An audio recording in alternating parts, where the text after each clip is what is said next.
কালকে যে টপিকটা নিয়ে আমি শুরু করেছিলাম যে একটা ছেলে যখন একটা কঠিন প্রবলেমে ম্যাথ বা ফিজিক্সের আটকে যাচ্ছে তাহলে সে কী করে নিজে নিজে মাস্টারমশাইয়ের কাছে গিয়ে কী করে সলভ করবে, এআইয়ের সাহায্য নিয়ে কী করে সলভ করবে। তো এটাতে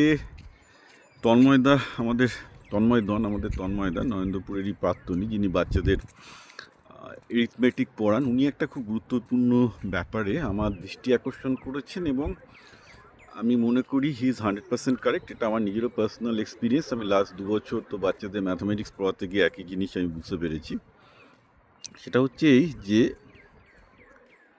এই যে ছেলেরা অধিকাংশ সময় কঠিন ম্যাথ বা ফিজিক্সে বা কেমিস্ট্রি প্রবলেম আটকে যাচ্ছে বা ম্যাথ ভবিষ্যতে কঠিন লাগছে, তন্ময়দা বলছেন এর একটা বড় কারণ এদের ক্লাস 3-4-এ এরিথমেটিকের বেসিক কনসেপ্টগুলো ক্লিয়ার না। অর্থাৎ মাল্টিপ্লিকেশনটা কী জিনিস, অ্যাডিশনটা কী জিনিস, ফ্র্যাকশান কী জিনিস, মানে ভগ্নাংশ কী জিনিস, রেশিও কী জিনিস, এইগুলো এরা ঠিক ডেপথ থেকে শেখেনি। শুধু কতগুলো অঙ্ক এসছে, মুখস্থ করে দিয়েছে, হয়ে গেছে। এরপর এই ধরুন ফ্র্যাকশনের কনসেপ্ট কাজে লাগাতে হবে, রেশিওর কনসেপ্ট কাজে লাগাতে হবে। এইগুলো যখন ফিজিক্স কেমিস্ট্রিতে আসছে গিয়ে কিছুই করতে পারছে না। এটা আমার 100% ইয়েতে অভিজ্ঞতায়।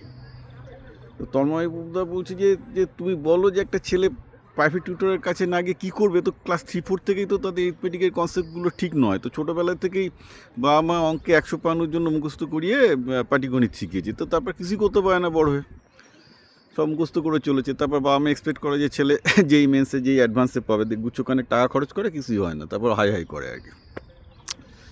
তাই বললাম যে এটা একদম ঠিক, আপনি যা বলেছেন একদম ঠিক। আমি এটা নিজের আমার এক্সপিরিয়েন্স, মানে অস্বীকার করার উপায় নেই। তো এর একটা সলিউশন আছে। একটা সলিউশন হচ্ছে এই যে এখন এআইয়ের যুগে যেটা হয়েছে যে চ্যাটজিপিটি বা জেমিনিকে ওই যে প্রবলেমটা কঠিন লাগছে তাকে বলে দাও যে এই প্রবলেমটা আমার কেন কঠিন লাগছে।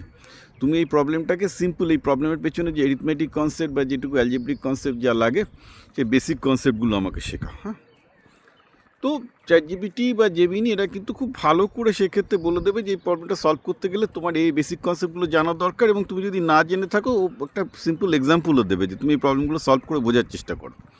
সো অ্যাকচুয়ালি যদি আপনার ছেলে কোনো কঠিন প্রবলেমে আটকে যায়, যদিও আমি বলছি কোনো কঠিন প্রবলেম কঠিন নয়, কঠিন প্রবলেম মানে হচ্ছে সিম্পল অ্যারিথমেটিকের ব্যাপার স্যাপার, সে জাস্ট বোঝে না, এটা হচ্ছে সোজা কথা। আপনার ছেলে বুঝতে পারছে না বলে ওটা কঠিন লাগে, you have to understand this. আপনার ছেলে যখন কঠিন বলছে অ্যাকচুয়ালি তার মানে তার বেসিক কনসেপ্টে গন্ডগোল আছে, এটা হচ্ছে ফান্ডামেন্টাল জিনিস। তো চ্যাটজিপিটি বা জেমিনি কিন্তু খুব সুন্দরভাবে বলে দেবে যে প্রবলেমটা সলভ না করে এই জায়গায় তোমার বেসিক কনসেপ্টে ঘাটতি আছে, তাহলে তুমি এই জায়গাগুলোতে ফোকাস করো। This is exactly will be very very beneficial, কারণ সে তাহলে তখন বেসিক কনসেপ্টগুলো শিখুক, এতে তার কিছুটা সময় গেলে যাক, ইট ডাজন্ট ম্যাটার। কারণ বেসিক কনসেপ্ট ক্লিয়ার না হলে কেউ যেই মেন্স অ্যাডভান্স পাবে না, ওভাবে হয় নাকি?